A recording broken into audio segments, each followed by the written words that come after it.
Ya, halo semua, di sini saya akan menjelaskan terkait latihan soal bab 15, yaitu untuk bab persamaan diferensial.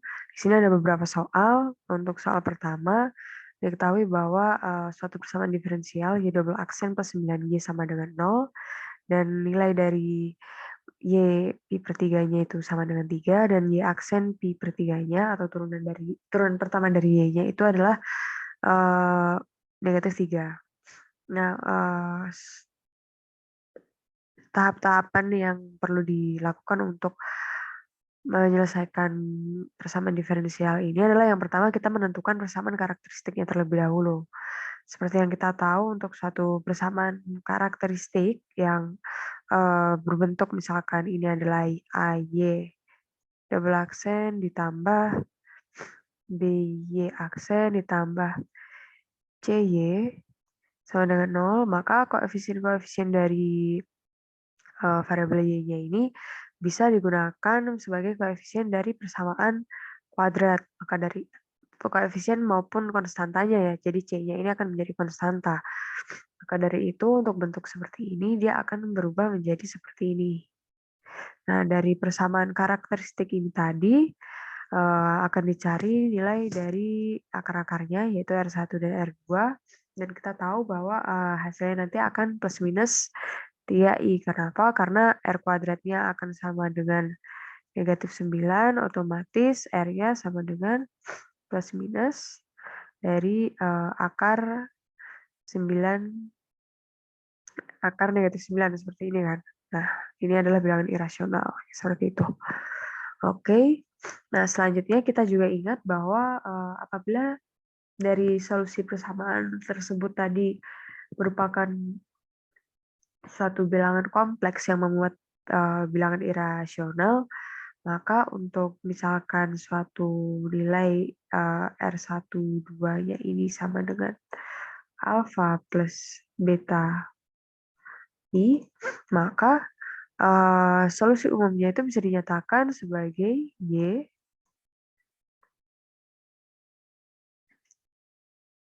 pangkat alfa X dikali C1 sebagai konstanta, kemudian cos beta X ditambah C2 cos beta, bukan cos lagi ya, sin beta X seperti ini.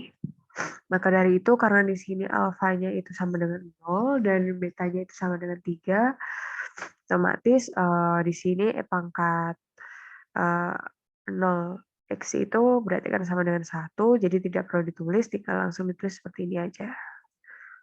Oke, kita sudah tahu persamaan atau solusi umumnya, maka kita bisa cari untuk solusi untuk persamaan dari turunan pertamanya dari formula dari Y aksen ini. Nah, karena kita udah mengetahui dua hasil ini, kita bisa mensubstitusikan pi per 3 ke dalam persamaannya. Pertama-tama kita substitusikan untuk persamaan Y X-nya itu, dan kita tahu bahwa cos pi itu sama dengan negatif 1, kemudian sin pi itu akan sama dengan 0. Jadi negatif C1 sama dengan 3. Otomatis C1-nya sama dengan negatif 3. Kemudian selanjutnya untuk yang Y aksennya juga sama, maka kita tahu bahwa negatif 3C1 cos pi ini dia tadi hasilnya akan sama dengan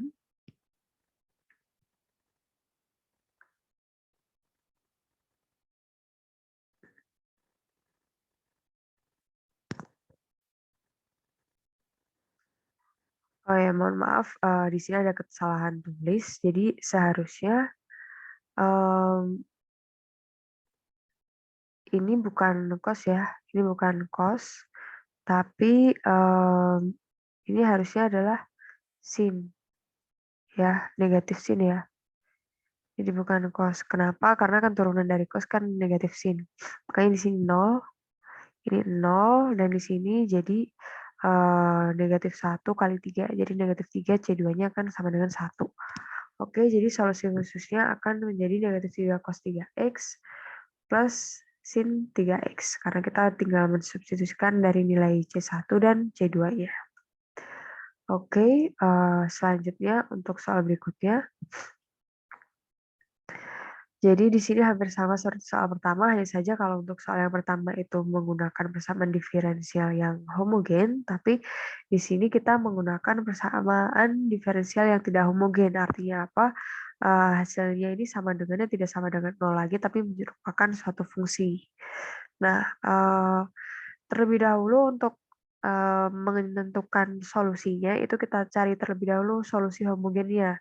Mencari solusi homogen sama seperti cara tadi, kita mencari terlebih dahulu persamaan karakteristiknya. Kemudian, setelah kita menemukan persamaan karakteristiknya, kita bisa mencari solusi homogennya dari nilai-nilai akar-akarnya. Nah, di sini kita tahu bahwa nilai akarnya itu berupa akar kembar, jadi akarnya itu sebenarnya sama-sama negatif 2 gitu. Maka kita ingat bahwa kalau misalkan akarnya berupa akar kembar, formulanya adalah C kali E pangkat R1X ditambah C2X, jadi ada X-nya dikali E R1X. Jadi perbedaannya ada pengalian X-nya gitu. Nah, selanjutnya berarti kita tinggal substitusikan, makanya jadi dapat C1 E pangkat negatif 2X dan ditambah C2 X kali E pangkat min 2X. Nah, selanjutnya kita mencari solusi partikularnya. Nah, solusi partikularnya ini kita harus mengetahui dulu kira-kira metode apa yang sesuai dengan fungsi fx yang diketahui dari persamaan diferensial tadi. Jadi karena bentuk ini itu mengandung eksponensial, tapi dia juga di sini juga terdapat polinom, tapi tidak ada nilai sinus maupun kosinus, maka bisa digunakan metode menggunakan variasi parameter, yaitu di mana solusi partikularnya itu kita memisalkan sebagai ini. V1 kali E pangkat min 2X, dapatnya dari sini E pangkat min 2X, dan V2 kali X dikali E pangkat min 2X. Jadi kita menggantikan konstanta-konstantanya ini tadi dengan suatu fungsi baru V1 dan V2 gitu sebutannya. Nah, selanjutnya kita tahu bahwa ada sistem persamaan dari persamaan untuk metode variasi parameter itu di mana untuk nilai V satu aksen dikalikan fungsinya itu tadi ditambah V2 aksen kali fungsi yang suku kedua itu tadi pasti akan sama dengan 0.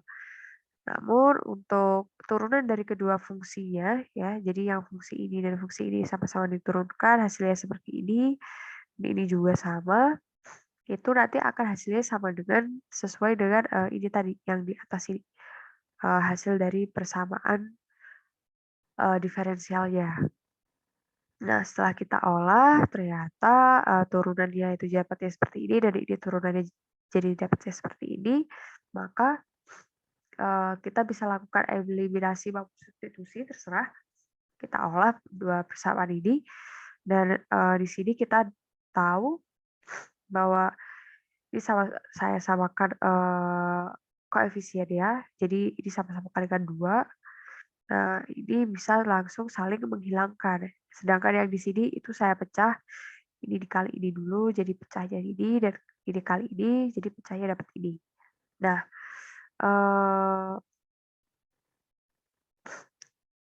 kemudian saya jumlahkan dan dapat ini saling menghilangkan, saling cancel. Nah, tinggal ini doang. Akhirnya diperoleh E pangkat min 2X kali X min 2.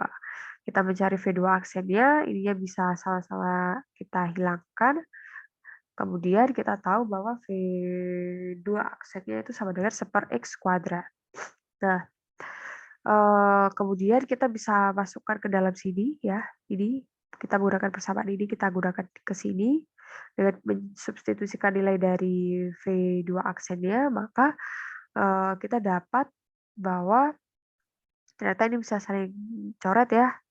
Jadi V1 aksen plus 1 per X dikali E pangkat min 2X itu sama dengan 0.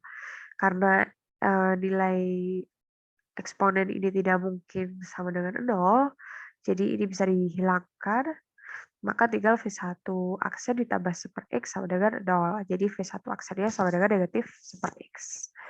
Oke.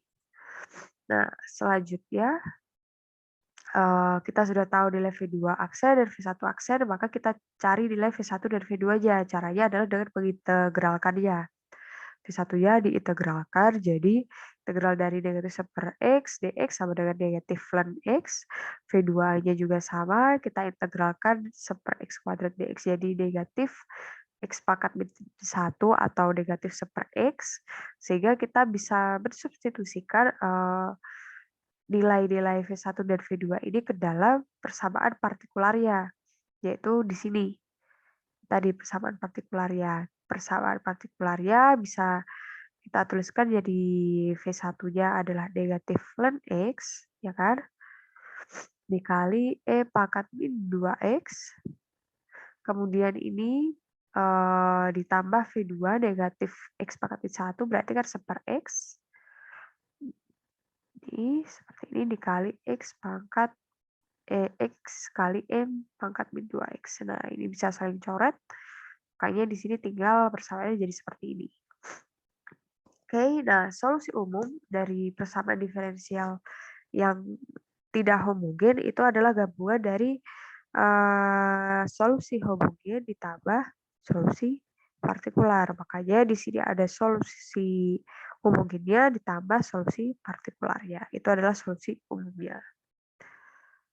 Oke, untuk selanjutnya, nah ini merupakan pemanfaatan atau penggunaan persamaan diferensial dalam konsep soal cerita ataupun hal-hal yang mungkin nyata gitu di dalam dunia keseharian. Jadi suatu massa sebesar 0,1 kg digantung pada pegas sehingga pegas bertambah panjangnya sebesar 4,9 cm.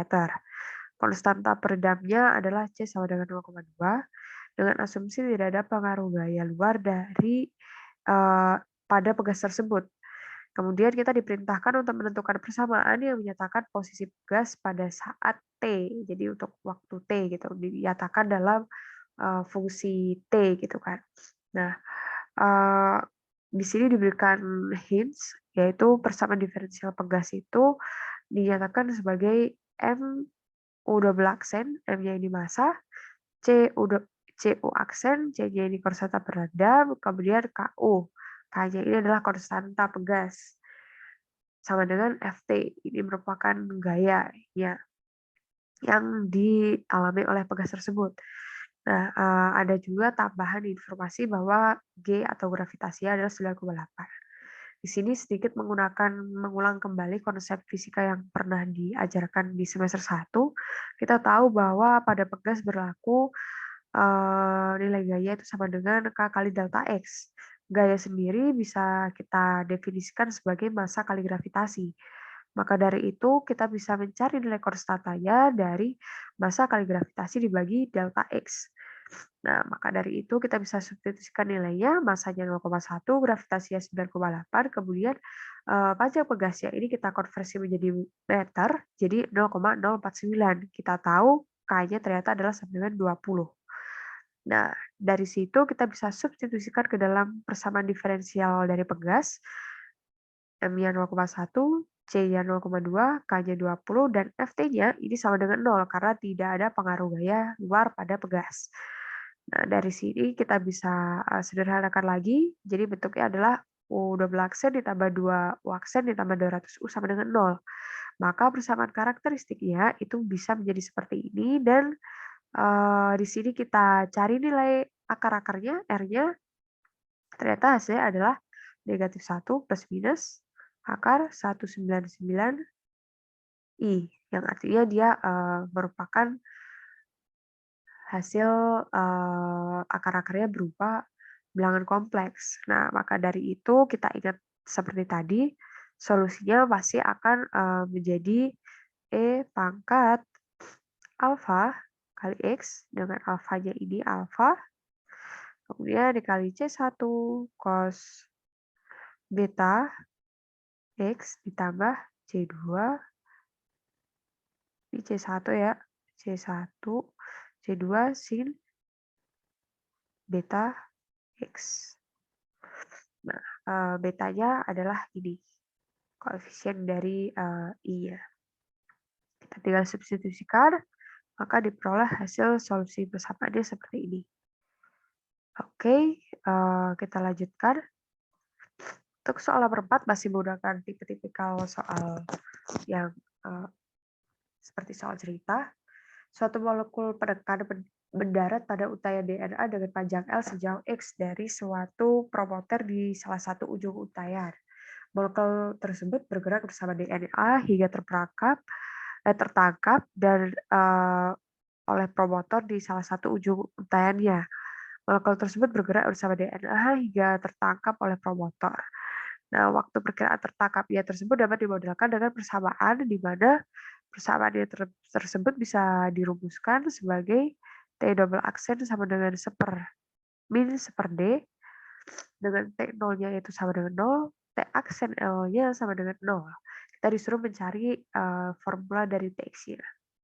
Oke, karena di sini kita diketahui nilai T double aksennya, maka kita bisa mencari nilai T aksen X-nya. Caranya gimana? Kita integralkan ya. Kita integralkan ini terhadap dx. Kita tahu hasilnya nanti negatif X per D plus C1. Nah, dari sini kita bisa langsung gunakan informasi yang ada. Kalau dia menggunakan L, ternyata hasilnya sama dengan 0 gitu. X-nya sama dengan L, hasilnya sama dengan 0. Maka min L plus C1 sama dengan 0, C1-nya sama dengan L per D. Nah, dari sini kita bisa lanjutkan untuk mencari informasi dari nilai T-nya. Kita mengintegralkan dari nilai TX ya. Kita tahu tadi nilai TX-nya berarti kan C1-nya kita gantikan dengan L plus D. Nah, makanya hasilnya jadi seperti ini dan TX-nya kita integralkan ini terhadap DX.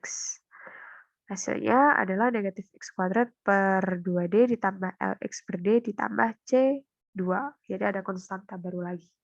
Tapi kita punya informasi lagi bahwa untuk T0, dia hasilnya sama dengan 0.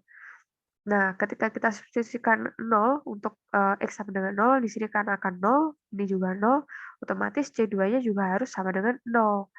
Nah, dari situ kita bisa menyimpulkan bahwa TX-nya itu akan formulanya negatif 1 per 2 D kali X kuadrat ditambah L per D kali X. Oke, selanjutnya untuk soal yang terakhir, ini soal yang cukup sering muncul di ujian tahun-tahun sebelumnya, itu sebuah tangki yang semula mengandung 180 garam yang larut dalam 500 galon air.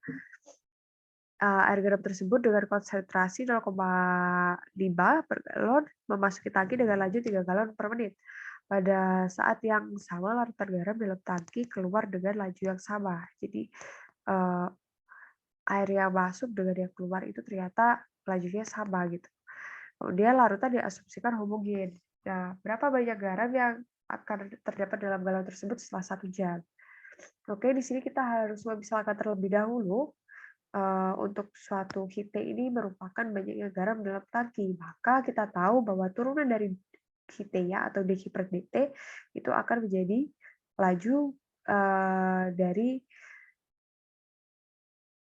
garam yang ada di dalam tangki tersebut. Maka nilainya juga akan sama dengan laju garam masuk dikurangi laju garam keluar. Jadi perubahan jumlah garam di dalam galon tersebut dinyatakan dalam dq per dt. Oke, nah selanjutnya kita tahu informasi bahwa aliran masuk dan aliran keluarnya sama, maka kita punya kesimpulan bahwa volume airnya itu pasti akan konstan, yaitu untuk 500 galon air. Maka dari itu, Untuk aliran masuknya, kita punya informasi tadi bahwa masuknya itu adalah sebanyak 0,5 per galon dengan laju 3 galon per menit. Berarti kita bisa menyimpulkan dalam 1 menit itu laju masuknya adalah 0,5 kali 3 atau 1,5. Nah, untuk laju keluarnya bagaimana? Laju keluarnya juga sama, berarti 3 dikali Ht per 500. Karena kita tahu bahwa volume airnya konstan, makanya dibagi 500. Oke. Nah, kita tahu juga bahwa tangki itu semulanya mengandung 180, makanya nolnya sama dengan 180, seperti itu. Oke. Untuk selanjutnya, kita tahu dari persamaan ini tadi, kita bisa olah menjadi suatu persamaan seperti ini. Jadi ini langsung dipindah ruaskan ke sebelah sini, maka jadi positif 3Q-T per 500 sama dengan 1,5. dQ per dt ini sendiri sama dengan Hi aksen, Ht ini sama dengan Hi sama dengan 1,5. Nah, di sini ini sama-sama kita kalikan E pangkat 3T per 500, maka kita bisa dapat di sini kali E pangkat 3T per 500. Nah, maka di sini akan muncul ini dan ini muncul ini, gitu. Dari sini kita tahu bahwa Hi kali E pangkat 3T per 500 aksen ini akan sama dengan 1,5 kali E pangkat 3T per 500. Nah, supaya kita tidak muncul aksennya lagi, atau kita ingin mencari nilai realnya bukan turunan pertamanya, maka kita harus mengintegralkan. Kalau kita integralkan, maka hasilnya adalah 1,5 dikali 500 per 3 kali E pangkat 3T per 500 plus C. Nah, selanjutnya dari sini kita tinggal mengolah aja. Ini tinggal perhitungan biasa. Ini jadi 0,5. 0,5 kali 500 jadi 250. Maka nilai Hi kali E pangkat 3T per 500 sama dengan 250 kali E pangkat 3T per 500 ditambah C. Nah, ini bisa kita coret, tapi di sini dia jadi harus dikalikan C ya kali E pangkat 3T per 500. Ya, kenapa negatif? Ya karena ini tadi kan dibagi, jadi nilainya ini akan negatif. Oke, nah selanjutnya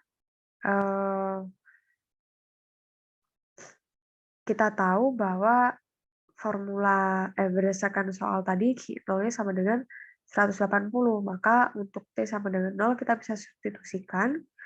Jadi ketika ininya 0 maka E-nya ini akan sama dengan 1, jadi 250 tambah C ini akan sama dengan 180. Otomatis C-nya adalah sama dengan 250 kurangi 180, yaitu mohon maaf kebalik, 180 dikurangi 250 ya. Jadi C-nya sama dengan negatif 70. Maka dari itu kita bisa merumuskan Ht-nya itu sama dengan 250 dikurangi 70 kali E pangkat 3T per 500. Nah, pertanyaannya adalah banyak garam setelah 1 jam. Makanya kita mencari untuk T yang sama dengan 1, kita substitusikan, maka hasilnya adalah 250 dikurangi 7 kali E pangkat negatif 3 per 500 sama dengan 180,419 B. Oke, nah sekian untuk tutorial kali ini. Apabila ada pertanyaan atau kesulitan yang dihadapi sama perkuliahan, mungkin ada yang bisa dibantu, bisa tanya langsung di grup atau di online. Sekian, terima kasih.